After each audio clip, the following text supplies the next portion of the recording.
Benedict, ano na yung update sa isinasagawang diving dyan sa Taal Lake? Aga sa kapapasok nga lang na impormasyon na ating natanggap ay may nakita pa raw na may nakita pa umano na sako yung mga diver ng PCG na sumisid nga dito sa Taal Lake kaninang umaga.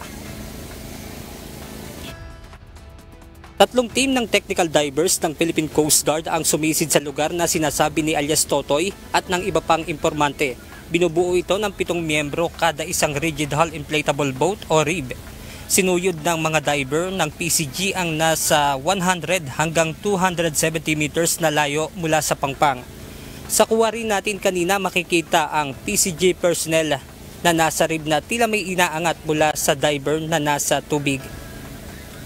Aga mula nga dito sa aking kinatatayuan ay makikita itong inilagay na marker ng mga tauhan ng PCG at tanaw din nga dito yung boya na inilagay ng mga PCG personnel kanina. At dito naman sa aking kanan, aga dito naman nakita yung sako na naglalaman ng hinihinalang sunog na buto ng tao.